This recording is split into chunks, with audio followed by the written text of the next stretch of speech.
AB48 news Gujarat. હવે નજર કરીએ આજના મુખ્ય સમાચાર પર। હવામાન વિભાગની આગાહી વચ્ચે બારડોલી પંથકમાં મેઘરાજાએ રૌદ્ર સ્વરૂપ ધારણ કર્યું છે। છેલ્લા 3 દિવસથી વરસી રહેલા અવિરત વરસાદ અને ઉપરવાસમાં પડેલા ભારે વરસાદના કારણે બારડોલી નજીકથી પસાર થતી મીંઢોળા નદી ગાંડીતુર બની છે। નદીનું જળસ્તર સતત વધતા તેનગામના ચાણક્યપુરી સોસાયટી નજીક આવેલી સાઈ રિવર સાઇટ સોસાયટીમાં નદીના પાણી ફરી વળ્યા હતા।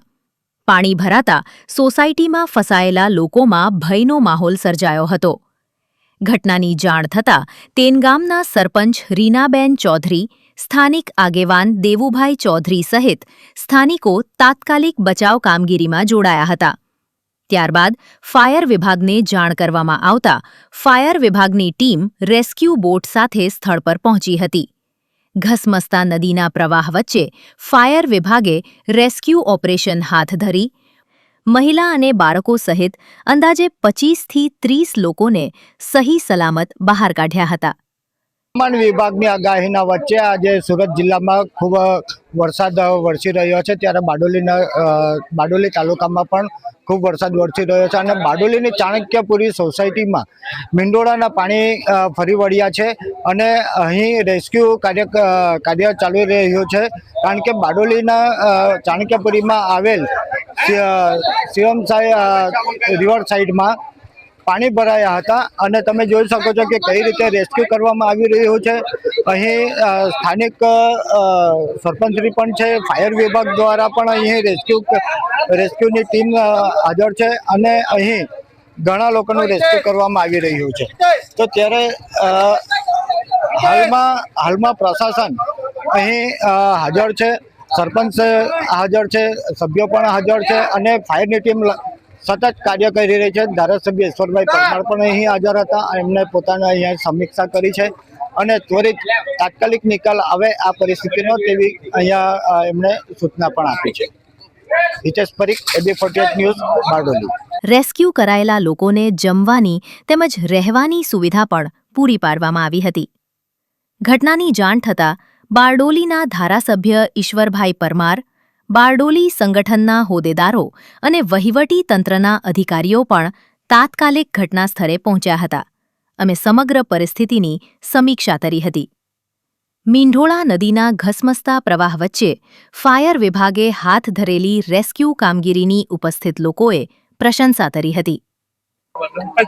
દેવુભાઈ ચૌધરી, આજરોજ ભારે વરસાદને કારણે ચાણક્યપુરી વિસ્તારની અંદર રિવરસાઇડ સોસાયટીમાં અચાનક પાણી ફરી વળતા 30થી 40 વ્યક્તિઓને રેસ્ક્યુ કરવામાં આવ્યા છે।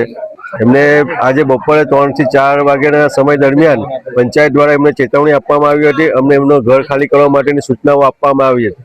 ત્યારબાદ અચાનક પાણી આવી જતા અને એ લોકોને રહેવાની વ્યવસ્થા પણ અહીં અનાવલ સમાજની વાડીમાં એમણે કરવામાં આવી હતી, જમવાની વ્યવસ્થા પણ કરવામાં આવી।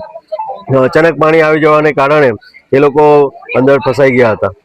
હાલમાં એ લોકોને બધા રેસ્ક્યુ કરી દેવામાં આવ્યા છે અને અનાવલ સમાજની વાડીમાં એમને રહેવાની વ્યવસ્થા કરી દેવામાં આવી છે।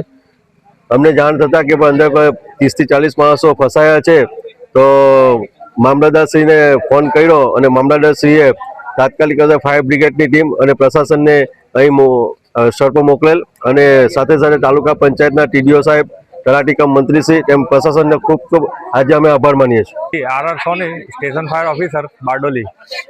જે આજરોજ બારડોલી વિસ્તારમાં ચાણક્યપુરી સાઈ રિવર સોસાયટીમાંથી આપણે 35 થી 40 માણસોને, વૃદ્ધો, બાળકો તથા લોકોને રેસ્ક્યુ કરેલ છે।